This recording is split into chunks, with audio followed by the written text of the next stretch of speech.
오늘은 일제에서 해방된 광복절입니다. 광복이란 빛을 다시 찾았다라는 뜻이잖아요. 예배도 하나님의 빛을 다시 회복하는 시간인 줄 믿습니다.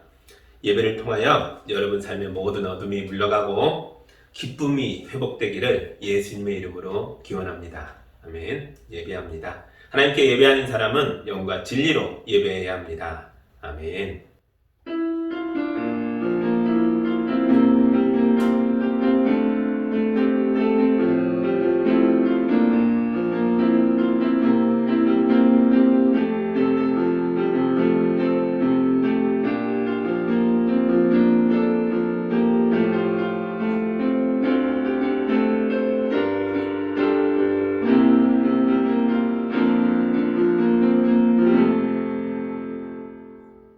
사랑의 하나님 아버지, 우리나라를 사랑해 주시고 불쌍히 여겨 주셔서 일본 강점기의 수치에서 벗어나 광복 76주년을 기념하게 하시니 감사합니다. 바벨론에서 돌아온 이스라엘 백성이 성전을 먼저 건축하고 나라를 재건했던 것처럼 우리도 온전한 예배를 드리며 말씀을 깊이 깨달아서 우리 가정과 대한민국을 사랑과 공의로 바르고 굳건하게 세워나갈 수 있도록 인도하여 주옵소서. 예수님의 이름으로 기도합니다. 아멘. 찬송가 26장 함께 찬양하겠습니다.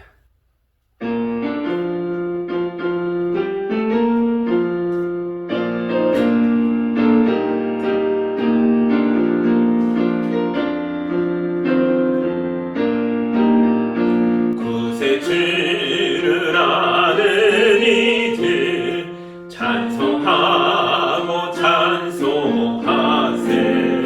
마음과 뜻과 힘 다하여 경배드리세. 주를 알지 못한 이들 주가 친히 인도하사 그의 피로 구속하니 찬송 부르세. 약한 사람 도움 받아 시험 중에 참게 되니 모든 죄를 이길 힘은 믿음뿐이라. 진리 되신 우리 주는 영원토록 변함없네.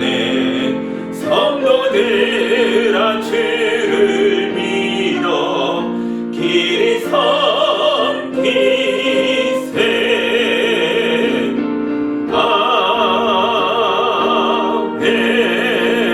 아멘. 우리 한 주간의 삶을 돌아보며 예배조로 나왔으나 온전하지 못했던 것들이 있다면 이 시간 다 고백하고 용서받는 기도를 함께 드리겠습니다.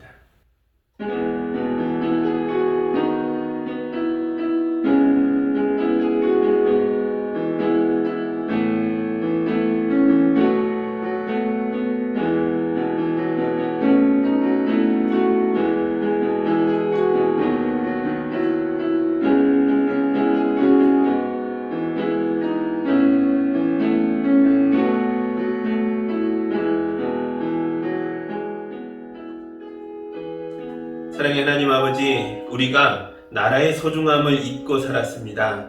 우리나라는 이래서 안 돼 저래서 안 돼 하면서 스스로 내 나라를 무시하고 내 민족을 얕잡아 보았습니다. 우리가 유정자들의 잘못을 비판할 줄만 알았지 저들을 위해 기도하지는 못했습니다.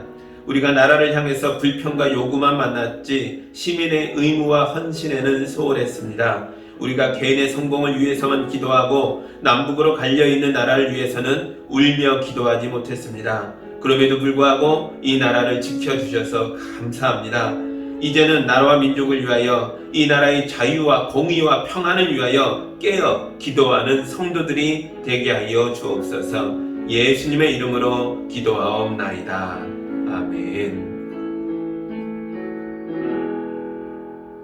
이제 우리 주님의 용서와 치유와 화해의 말씀을 들으시기 바랍니다.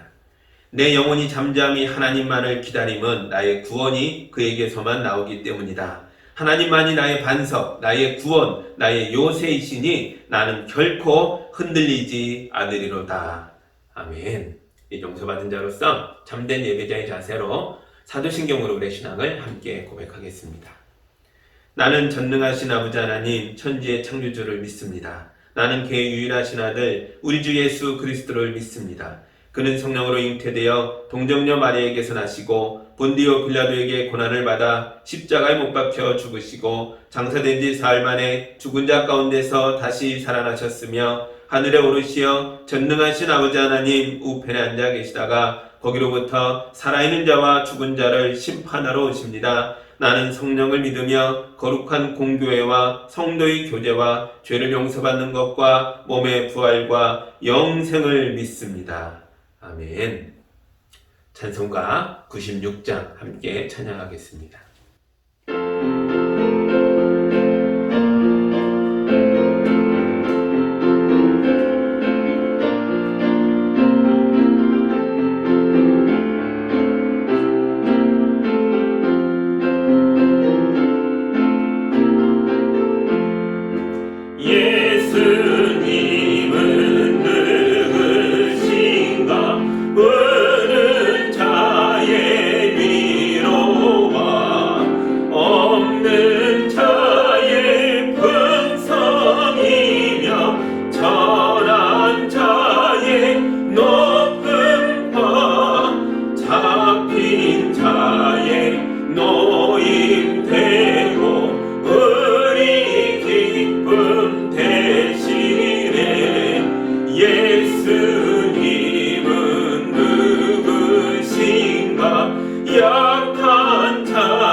기도합니다.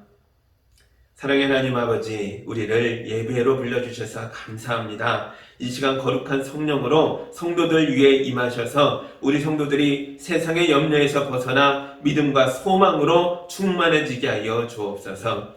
한 주가 땀 흘려 일하가며 분주한 삶을 살다가 이제 겨우 한숨 돌린 성도들도 있습니다. 한날의 고생은 그날의 족하다는 말씀을 기억하며 주님의 품 안에서 편히 쉬게 하여 주옵소서. 예배하며 찬송하며 기도할 때에 하늘의 능력이 충만해지게 하셔서 세상에 다시 나아갈 때에는 거룩한 용사가 되어 세상을 넉넉히 이기게 하여 주옵소서. 우리 공동체가 기도하며 헌신하며 갖고 가는 교회 현장이 있습니다. 비록 방역 단계로 인하여 자주 오지는 못하지만 내 집처럼 자주 와서 돌아보는 성도들의 안타까움을 기억하여 주옵소서. 백신의 보급이 원활하게 하셔서 하루빨리 4단계의 방역이 해제되어 얼굴 보며 만남의 기쁨을 누리며 예배할 수 있도록 인도하여 주옵소서.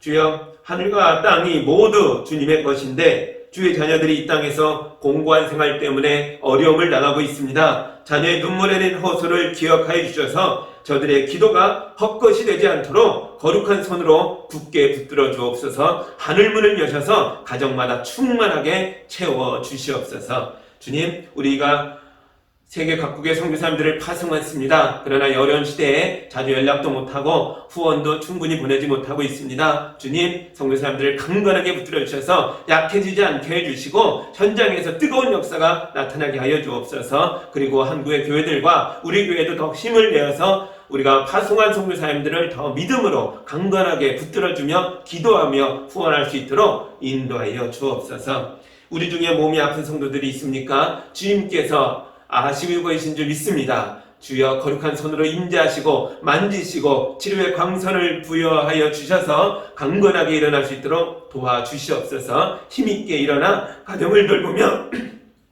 주께 영광을 돌리며 기쁨으로 예배하며 살아갈 수 있도록 도와주시옵소서. 지금 예배하는 곳마다 주의 영이 임하셔서 모든 가정마다 평화롭게 하여 주시고 모든 성도마다 은혜가 넘치게 하여 주옵소서. 주께 모든 걸 맡겨오며 예수님의 이름으로 기도하옵나이다.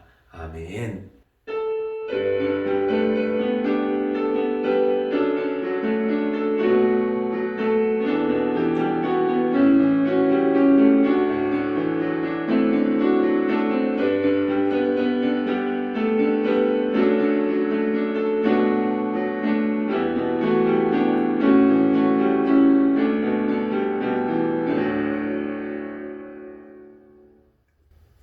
찬양 간사님께서 뜨거운 찬양으로 하나님께 영광을 올려드리겠습니다.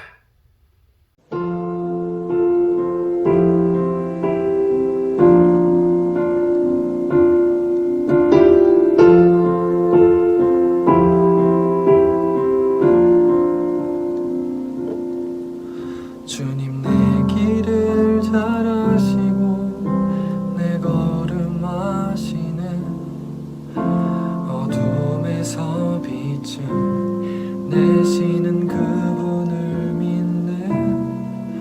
무엇으로 주를 섬길지 어디로 가야 할지 헤매이는 나를 아시고 길을 여시네. 내 삶은 주의 것, 내 삶은 주의 것, 온전한 신뢰를 주께 드리네. 보이지 않아도 믿음으로 걷네. 주 영광 바라보며 주만 따르네. 내 삶은 주의 것, 내 삶은 주의 것, 온전한 신뢰를 주께 드리네. 보이지 않아도 믿음으로 걷네. 주 영광 바라보며 주만 따르네.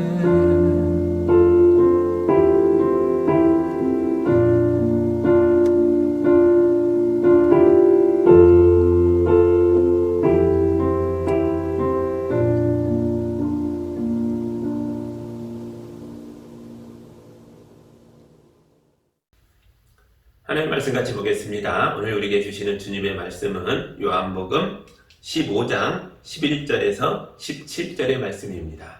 하나님 말씀을 봉독할 때 여러분도 같이 보시기 바랍니다.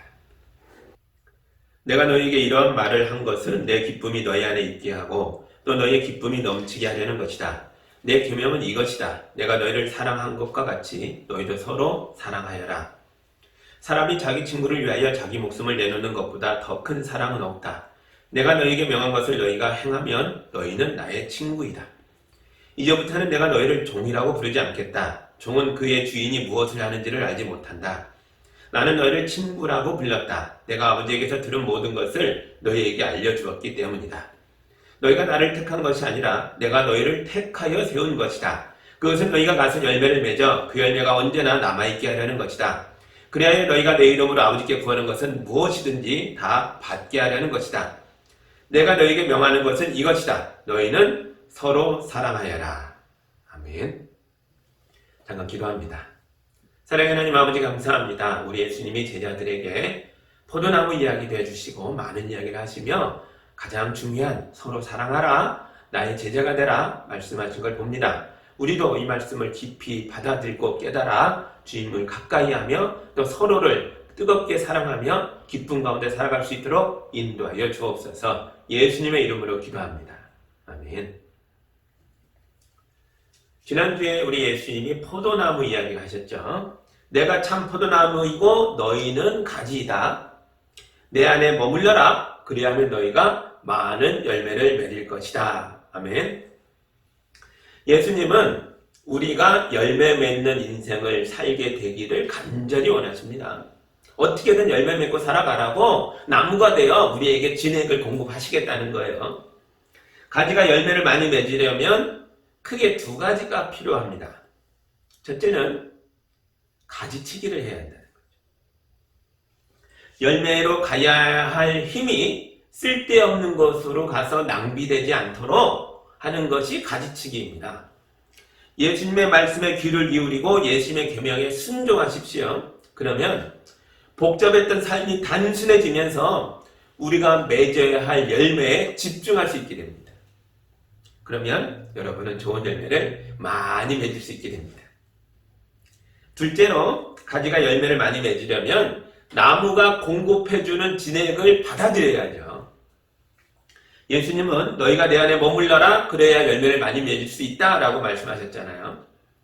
여러분 예수님께 단단히 붙어서 예수의 사랑을 공급받으시기 바랍니다. 그러면 우리에게 많은 변화들이 일어나면서 열매가 풍성해지는 줄 믿습니다. 제가 예전에 체험 농장으로 운영하는 포도원에 가본 적이 있습니다. 10,000원을 내고 입장을 하니까요. 농부 아저씨께서 작은 바구니 하나와 가위를 주더라고요. 이 가위로 직접 포도송이를 따서 이 바구니에 담아오면 다 자기께 되는 거예요. 10,000원이면 싸다 생각을 했는데 이 바구니가 크지가 않아서 아무리 많이 담으려고 해도 그냥 10,000원어치 담기는 것 같아요. 어쨌든 그 가위를 들고 어디가 좋은 포도가 있을까 하면서 나무 밑으로 먼저 갔거든요. 그런데 놀랍게도 나무 밑에는 포도가 별로 없었습니다. 포도송이가 주렁주렁 달려있는 건 어디냐? 사실 나무 옆에 줄줄이 쫙 쳐져 있고요. 나무에서 뻗어나온 가지들이 줄을 타고 사방으로 뻗어나갔죠. 그 가지들 사이사이 그 밑에 가야 포도송이들이 주렁주렁 달려 있었습니다. 심지어 어떤 가지들은 나무로부터 줄을 타고 엄청 멀리 갔더라고요. 굉장히 멀리 갔는데 거기에도 포도송이가 탐스럽게 달려있는 거예요. 코로나로 인하여 교회에 자주 오지 못하면서 마음이 점점 예수님과 멀어지는 분들이 있습니다. 여러분 그러시면 안 돼요. 비록 몸이 멀리 떨어져 있더라도 마음만은 예수님을 향해야 합니다. 가정에서 예배하더라도 예배에 집중하고 항상 기도하고 하나님의 말씀을 가까이 하십시오. 가지가 아무리 멀리 뻗어나가도 그 가지가 나무에 붙어있는 한은 그 가지는 열매 맺는 걸 제 눈으로 보았습니다. 여러분도 예수님의 진액을 받아서 어떠한 삶의 상황과 형편 속에서도 열매 맺는 인생이 다 되어서 거룩하게 살아나가시기를 주님의 이름으로 축복합니다. 아멘. 그리고 오늘 말씀도 이 포도나무 이야기로부터 연결되어 이어지고 있습니다. 11절 보시죠. 내가 너희 안에 이런 말을 한 것은 내 기쁨이 너희 안에 있게 하고 또 너희의 기쁨이 넘치게 하려는 것이다. 아멘.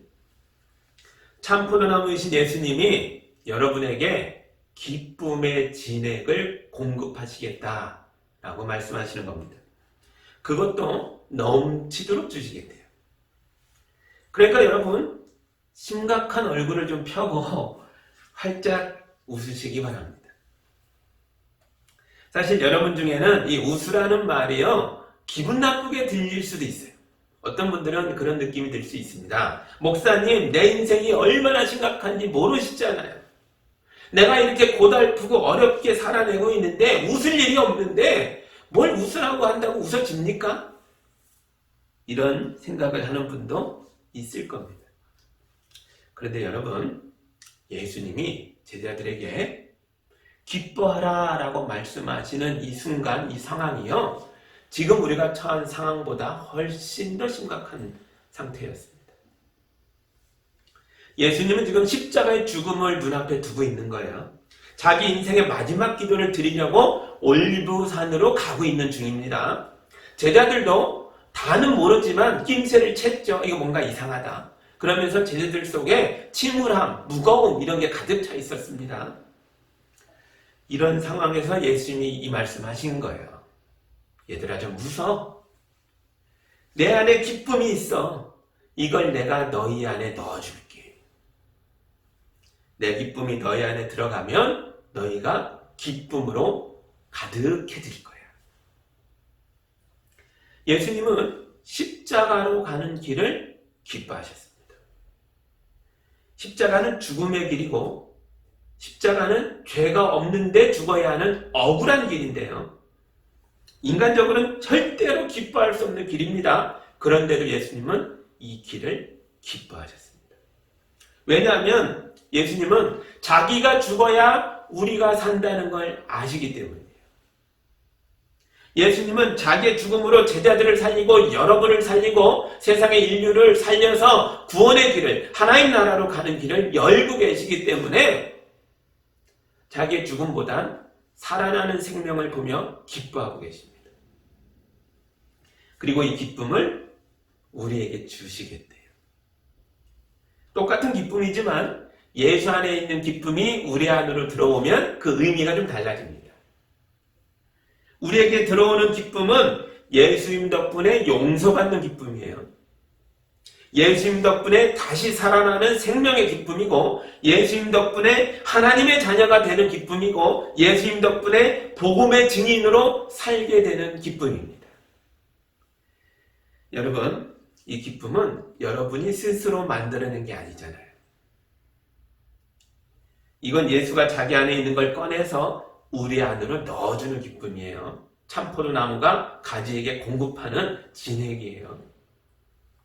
그러니까 여러분의 형편과 처지와 상황이 어떠하더라도 그건 겉모습이고요. 우리가 뿌리를 대고 있는, 우리의 가지끝을 대고 있는 나무로부터 오는 진액으로서 기뻐하시기 바랍니다. 이 기쁨은 변하지 않습니다.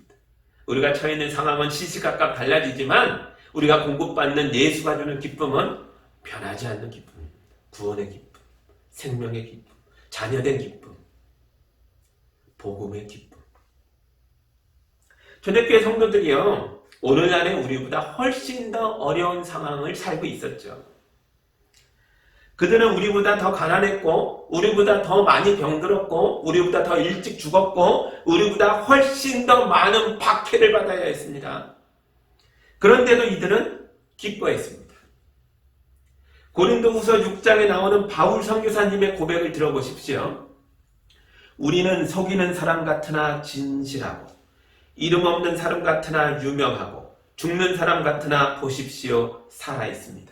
징벌을 받는 사람 같으나 죽임을 당하는 데까지는 이르지 않고, 근심하는 사람 같으나 항상 기뻐하고, 가난한 사람 같으나 많은 사람을 부유하게 하고, 아무것도 가지지 않은 사람 같으나 모든 것을 가진 사람입니다.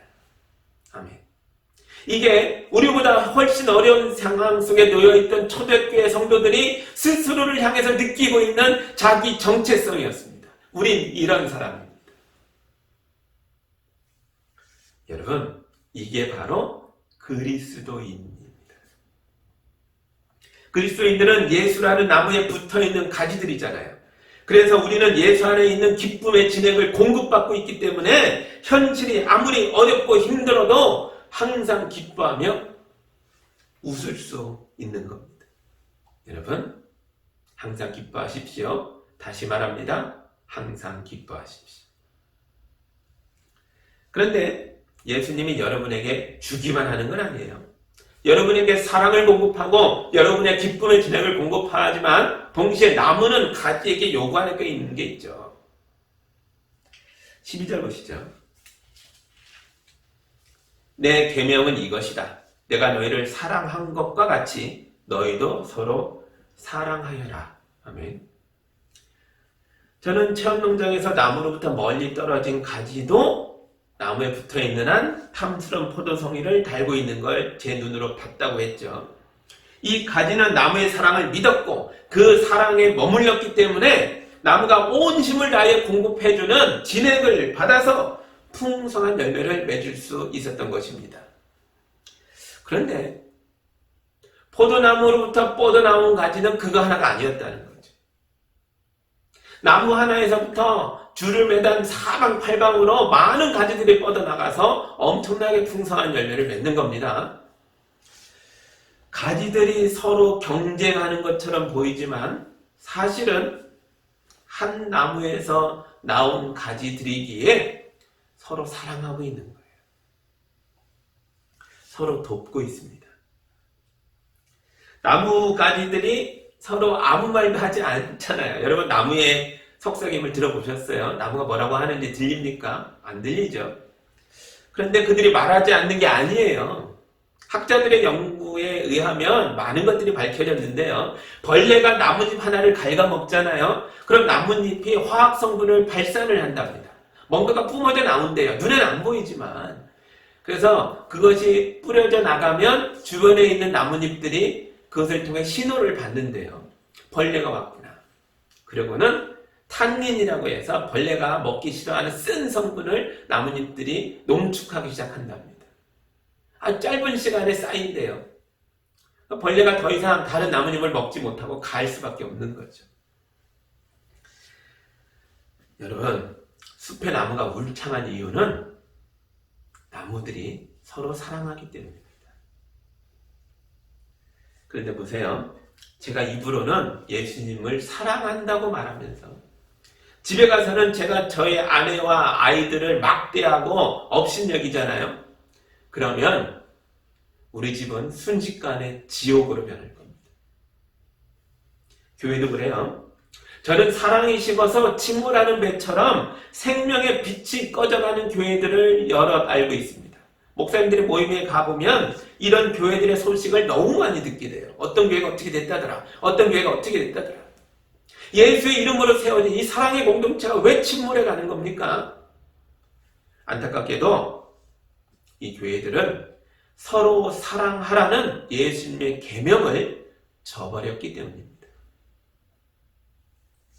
물론 사람은 누구나 연약하고 부족한 부분이 있어요. 그래서 서로 마음에 들지 않는 부분이 보일 수밖에 없습니다. 그러나 그걸 지적하려고 들면 싸움이 끝이 없죠. 예수가 아니었다면 우리 모두 지옥에 가야 마땅한 죄인들이었다는 걸 기억하시기 바랍니다.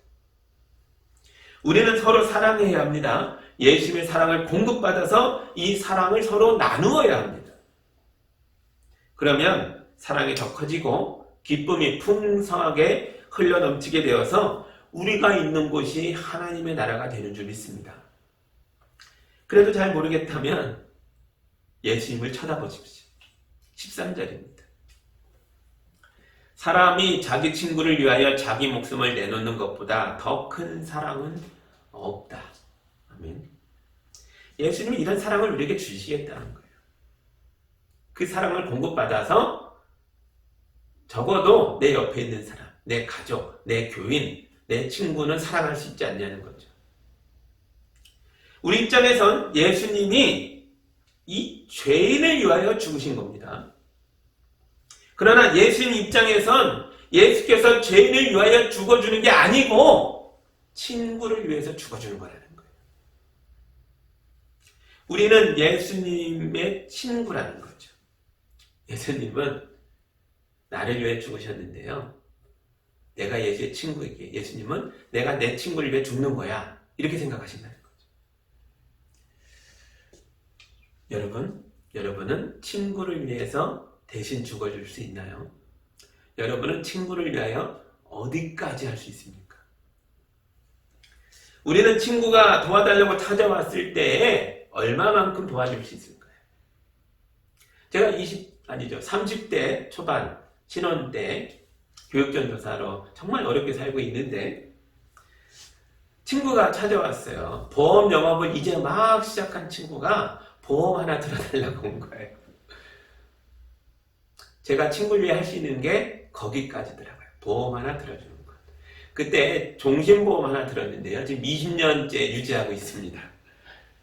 이 친구는 지금은 보험 왕이 됐어요. 그때 완전 초짜였는데 지금 아주 큰 전문가가 됐습니다. 그러나 또 다른 보험들을 들어줄 그런 능력은 저에게 없더라고요. 정말 어려울 때 하나 정도. 근데 지금 제가 든 보험이 어떤 내용인지 아직도 잘 몰라요. 좀 바보 같죠? 근데 저만 그래요? 여러분도 이런 식으로 든 보험이 한두 개쯤은 다 가지고 있지 않습니까? 대학생 때는 급전이 필요하다는 친구가 하도 간절히 이야기하길래 제가 가지고 있던 한 달 생활비를 다 빌려준 적이 있어요. 친구가 2주일만 쓰고 돌려준다고 했는데요. 형편이 풀리질 않았는지 한 달이 다 되도록 돌려주질 않는 거예요. 근데 이제 한 달 생활비였잖아요. 그래서 저도 다급해지니까 가서 말할 수밖에 없었죠. 야, 돌려줘. 나도 살아야지. 친구가 그날은 못 주고 이틀 후에 가져왔어요. 그때 제가 그 돈을 돌려받으면서도 마음이 너무 쓰리고 힘들더라고요. 저는 친구와의 우정을 대단히 소중하게 생각하는 사람인데요. 그럼에도 불구하고 제 우정에는 한계가 있더라고요. 친구에게 돈을 빌려주면 아마 한 달이 한계인 것 같고 친구가 부탁하는 보험을 들면 하나 정도가 한계인 것 같아요. 제 한계가 분명히 있습니다. 우린 그런데요. 예수님은 어떠실까요? 예수님도 우리처럼 우리를 사랑하는 일에 한계가 있는 걸까요? 그렇지 않죠. 예수님은 사랑할 만하면 사랑하고 사랑하기 어려우면 포기하고 그러지 않으십니다. 우리를 사랑하시되 끝까지 사랑하십니다. 예수님은 우리와 달라요. 예수님은 우리의 조건을 따지지 않습니다. 예수님은 우리의 형편을 따지지 않습니다. 예수님은 우리의 외모를 보지 않으십니다. 16절 보시죠. 너희가 나를 택한 것이 아니라 내가 너희를 택하여 세운 것이다. 그것은 너희가 가서 열매를 맺어 그 열매가 언제나 남아있게 하려는 것이다. 그리하여 너희가 내 이름으로 아버지께 구하는 것은 무엇이든지 다 받게 하려는 것이다. 아멘. 우리 예수님은 하나님다움으로 하나님스러움으로 하나님의 자유로운 의지와 선택으로 우리를 친구로 받으신 거예요. 그래서 우리는 아무런 자격이 없는 사람인데도 예수의 친구입니다. 우리는 한없이 부족한 사람인데도 예수의 친구예요. 우리는 더러운 죄인인데도 예수의 친구입니다. 내가 스스로 그런 친구가 돼준 게 아니고요. 예수님이 스스로 우리를 부르신 거예요. 선택하신 거예요. 우리와 예수님 사이에는 엄청난 차이가 있어요. 제 능력에는 한계가 뚜렷하기 때문에 제가 할 수 있는 게 기껏 이것 정해져 있지만 우리 예수님은 한계가 없으십니다. 우리 예수님은 너희가 내 이름으로 아버지께 무엇이든 구하면 다 응답받도록 내가 도우리라 약속하고 계세요. 우리 예수님은 친구들에게 모든 걸 다 내어주십니다. 다 퍼주십니다. 무엇까지요? 자기 생명까지. 십자가에서 죽기까지 자기 친구를 위하여, 내 친구를 위하여 다 주신 거예요. 내가 이런 친구가 있다니 얼마나 든든해요. 그런데 내가 예수의 친구인 게 맞긴 맞나요? 여러분은 예수의 친구가 맞습니까? 그걸 어떻게 알죠? 예수님이 나를 선택하셨구나. 예수님이 나를 사랑하시는구나. 내가 예수의 친구구나. 내가 이렇게 좋은 친구가 있구나. 어떻게 합니까? 15절을 보시죠. 이제부터는 내가 너희를 종이라고 부르지 않겠다. 종은 그의 주인이 무엇을 하는지를 알지 못한다. 나는 너희를 친구라고 불렀다. 내가 아버지에게서 들은 모든 것을 너희에게 알려주었기 때문이다. 아멘. 여러분 지금 하나님 말씀을 들었습니다. 하나님의 말씀을 읽었습니다. 우리는 이 말씀을 듣고 읽고 예배하고 설교 듣고 성경 공부도 하고 모임도 갖고 여러 방식으로 알고 깨닫고 있습니다. 하나님께서 예수를 통하여 죄를 용서하고 구원하고 하나님의 자녀로 만들고 하나님의 백성으로 만들고 있다는 걸 우리는 알고 있습니다. 그리고 이 놀라운 구원의 역사에 우리가 초청을 받았고, 그래서 우리는 예수님을 향해서 나의 주님이라고 부르며 예수의 이름으로 응답이 있음을 믿으며 기도할 수 있습니다. 엄청난 놀라운 능력이죠. 한때 죄인이었던 우리가 지금은 예수의 몸인 교회의 교인으로 등록되어 있고, 거룩한 하나님 아버지께 이 시간 다 고개 숙여 예배하고 있습니다. 이 모든 게 우리가 예수의 친구라는 증거입니다. 예수님이 우리를 선택하고 부르셨기에 이런 일이 가능하죠. 우리가 예수님과 친구 됐다는 건 아주 엄청난 은혜예요. 그런데 어떤 사람들은 이 은혜를 원수로 갚기도 하죠. 교인 중에도 예수의 친구인데 친구 얼굴에 목칠을 하며 사는 사람들이 분명히 있습니다. 그건 예수님 잘못이 아니죠. 우리 죄입니다. 제 친구 중에도 말썽쟁이가 하나 있어요. 이 친구가 신앙인이라면 절대로 해서는 안 되는 일들을 가끔 합니다. 제가 하도 답답해서 그 친구를 볼 때마다 뭐라고 해요. 가끔 야단도 쳐요. 너 그렇게 살면 안 돼. 말하면 그 친구가 제게 그래요. 야, 그래도 나는 예수 믿잖아. 나 교회 다녀. 나 구원 받았어. 예수가 내 백이야. 예수님이 내 편이라고. 너무 당당하게 말하니까 제가 할 말을 잃게 됩니다. 그런데 이 친구가 착각하고 있는 게 있죠. 예수님이 우리를 친구로 선택하셨다고 해서 우리가 예수와 맞먹을 수 있는 건 아닙니다. 우리는 절대로 예수님과 1대1의 동등한 관계가 될 수는 없습니다. 예수님이 친근하게 우리를 부르셨다고 해서 내가 예수께 함부로 할 수 있는 건 아니라고요. 14절 보시죠. 내가 너에게 명한 것을 너희가 행하면 너희는 나의 친구다. 아멘. 예수님은 우리에게 명령하는 존재입니다. 우리에게 계명을 주시는 분입니다. 우리의 친구지만 동시에 우리의 삶에 명령하여 행동하도록 인도하는 분이라고요. 아주 큰 차이입니다.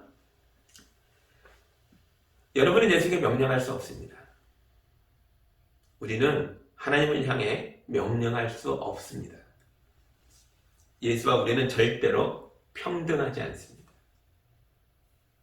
이거 잘 이해하셔야 돼요. 예수님과 우리의 우정은 일반적인 우정이 아니에요. 이건 마치 왕이 자기 종들 가운데 하나를 선택하여 친구 삼은 거와 마찬가지라고요. 왕은 자기의 모든 백성에게, 모든 신하에게, 모든 종들에게 명령하는 존재인데 그 종들을 친구로 대하기 시작한 거죠. 그렇다고 해서 명령의 권한이 사라지는 게 아닙니다. 왕의 친구가 됐다고 해서 종이 아닌 게 아니에요. 왕의 명령을 거절하고 순종하지 않고 그럴 수는 없다는 거죠. 이해되시죠? 왕의 친구가 자기 왕을 이용해서 개인의 사리사욕을 채우려고 들면 그건 처음 모습보다 더 악한 죄를 범하는 것입니다. 은혜를 원수로 갚는 거죠. 우리의 친구인 왕이 우리에게 하는 명령은요, 절대로 무리한 명령이 아니에요.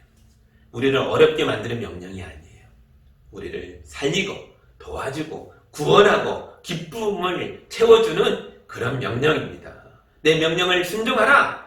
이것이 억지스러운 명령이 아닙니다. 기쁨으로 따라갈 수 있는 명령이에요. 그게 뭡니까? 그게 뭐죠?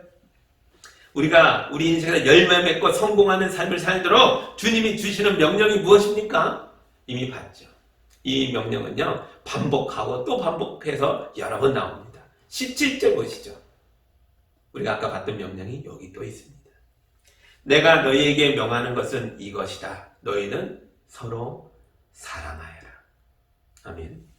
이미 12절에서 본 말씀이죠. 내 계명은 이것이다. 내가 너희를 사랑한 것 같이 너희도 서로 사랑하여라. 똑같은 말씀을 17절에서 또 합니다. 내 명령이다. 서로 사랑하라. 포도나무 이야기에서 나온 주의 명령이 친구 이야기에서도 반복되고 있습니다. 이게 끝이 아니에요. 또 나오고 또 나옵니다. 왜요? 너무 중요하니까. 사랑하라는 주님의 계명은 절대적인 계명입니다. 피할 수 없는 명령입니다. 이 명령은 반드시 지켜야만 하는, 예수의 친구라면 반드시 따라야만 하는 주님의 요청입니다. 근데 감히 이걸 거절해요? 그럴 수 없습니다. 여러분, 서로 사랑하세요. 세상에 더위와 추위는 항상 있을 겁니다. 그러나 여러분, 세상의 환경에 굴복하지 마세요. 우리는 그리스도인들입니다. 우리는 세상에 노출되어 있으나 우리의 근본은 참포도나무인 예수에게 붙어있는 거예요. 우리가 기뻐할 수 있는 건 환경 덕분이 아니라 예수가 공급하는 기쁨 덕분입니다. 우리가 행복할 수 있는 건 우리의 능력 덕분이 아니라 예수가 공급해주는 사랑 덕분입니다. 우리가 열매 맺는 건 우리 스스로 잘나서가 아니라 예수가 공급해 주시는 능력 덕분입니다. 여러분이 이걸 깊이 깨닫고 주님의 명령에 순종하며 사랑 가운데 나아가면 우리는 폭염 속에서도 열매 맺고 한파 속에서도 열매 맺는 참된 그리스도인이 될 줄 믿습니다. 여러분, 혼자 예배하시는 분은 스스로 웃으시고 가족이 함께 예배하는 분은 옆 사람 얼굴 보며 웃으시기 바랍니다. 웃으세요. 우린 예수의 친구이기 때문에 웃을 일이 없어도 웃을 수 있습니다. 그렇죠? 내 친구 안에 있는 기쁨이 나에게 공급되고 있잖아요. 아직 웃지 않는 분이 한 분 계세요. 이제 웃으시기 바랍니다. 웃을 일이 없어도 예수 안에서 웃으시기 바랍니다. 그럼 정말로 웃을 일이 풍성한 삶이 펼쳐지게 됩니다. 예수님은 자기 친구를 위해서 모든 것을 내어주셨고 마침내 자기 목숨까지도 내어주셨어요.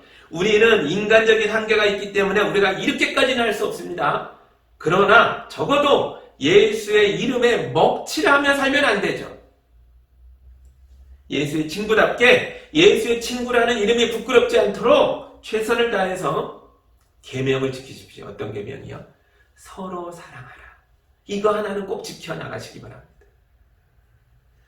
만약 아내에게 화가 나더라도 절대로 저주의 말을 하지 마세요. 자식 때문에 속상하더라도 절대로 자녀들에게 심한 욕설을 하지는 마세요. 교회 안에서 다른 교인 때문에 불편해지더라도 절대로 그의 인격을 모독하지는 마세요. 최선을 다해서 서로 사랑하라는 주님의 명령을 지키려고 애쓰십시오. 저도 그럴게요. 여러분이 안심하고 다가와서 편안하게 대화를 나눌 수 있는 그런 목사가 되도록 노력하겠습니다. 살다 보면 분명히 힘들고 어려울 때가 있을 거예요. 사방을 아무리 둘러봐도 나를 도와줄 사람이 단 한 명도 보이지 않을 때가 있겠죠. 그때 여러분, 하늘을 쳐다보셔야 됩니다.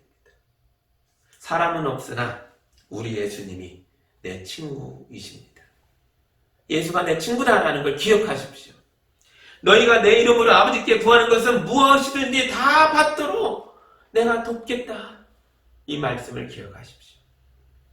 이건 예수님이 자기 친구들에게 하시는 약속이잖아요. 예수의 이름을 부르며 간절히 기도할 때에 내 친구가 달려와서 나를 돕는 줄 믿습니다. 우리는 예수의 이름으로 우리 눈앞의 고난을 돌파할 수 있습니다.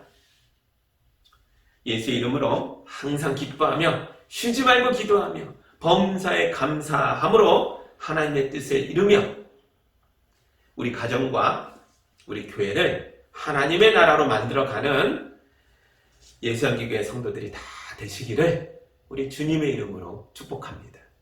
아멘. 함께 기도합니다. 사랑의 하나님 아버지, 감사합니다. 참포도나무가 되어 우리에게 진액을 공급하여 열매 맺으라 말씀하시니 감사합니다. 세상의 한파와 폭염 속에서 시달리고 말라 죽고 얼어 죽을 것 같은 고통이 찾아올 때에도 예수께 붙어있기에 주님이 주시는 기쁨으로 우리가 웃겠습니다. 우리가 활짝 웃으며 내 형제와 내 가족과 내 이웃에게 손을 펼쳐 사랑하며 섬기겠습니다. 주여, 성도들의 가정을 복되게 하셔서 천국이 되게 하여 주옵소서. 우리 교회를 복되게 하셔서 하나님의 나라가 되게 하여 주옵소서. 우리 성도들이 풍성하게 열매 맺으며 기쁨 가운데 살아갈 수 있도록, 매일 웃으며 살 수 있도록 인도하여 주옵소서. 예수님의 이름으로 기도하옵나이다. 아멘.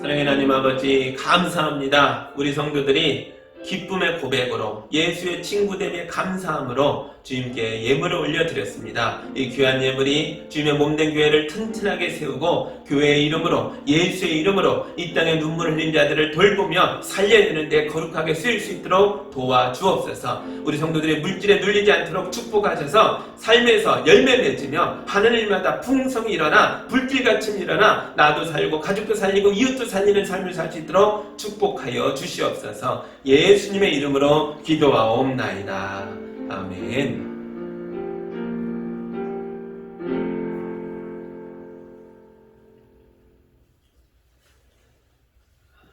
백신을 2차까지 접종하신 분들도 많이 계실 거라 믿고요. 또 이제 신청하고 접종해야 하는 분들도 계실 텐데요. 저는 8월 16일 월요일 날 1차 접종을 하게 됩니다. 서로 안전한 접종이 되고 어려움이 없도록 서로를 위해서 많이 기도해 주시기 바랍니다. 그리고 중요한 말씀 광고 하나를 더 드릴게요. 저를 위임 목사로 세우기 위하여 작년부터 여러분이 서류도 만들어서 주시고 해서 여러 일들이 진행됐었는데 코로나 상황으로 유임 예식을 미뤘잖아요. 그런데 이제 더 이상 미룰 수가 없어서 우리가 하려고 합니다. 날짜는 8월 29일 주일 오후 3시 우리 교회에서 진행하게 됩니다. 이미 순서를 맡으신 목사님들께 연락이 됐고요. 아직 어려운 상황이기 때문에 방역의 이런 규칙들을 잘 지키면서 안전한 예식이 될 수 있도록 노력하려고 합니다. 오시는 목사님들도 오시는 분들만, 순서 맡은 분들만 오시게 될 거고요. 제가 여쭤보니까 다 이미 백신을 맞으셨더라고요. 우리도 좀 더 조심하면서 잘 모이면 될 것 같아요. 여러분 위해서 많이 기도해 주시고 이런 일들을 통해서 저야 여러분이 세워주시니까 큰 영광이고요. 또 우리 교회도 이런 일들을 통해서 더 강건하게 하나님의 뜻을 잘 이루어가는 교회가 될 수 있도록 주님이 인도할 수 있도록 우리가 함께 많이 기도해 주시기 바랍니다. 감사합니다. 이제 마지막 찬양 뜨겁게 부르고 우리의 세상의 삶으로 담대하게 나아가겠습니다.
예수 안에 오직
이제는 우리의 참된 친구가 되셔서 우리를 위하여 십자가까지 지고 죽음의 길을 오르셨던 예수 그리스도의 은혜와 하나님 아버지의 크신 사랑하심과 성령님의 인도하심과 교통하심이 주님이 공급하는 능력으로, 사랑으로, 기쁨으로 세상을 헤쳐 나아가 승리의 삶으로, 열매의 삶으로 나아가는 성도들 위해 이제로부터 영까지 함께 하기를 간절히 축원하옵나이다.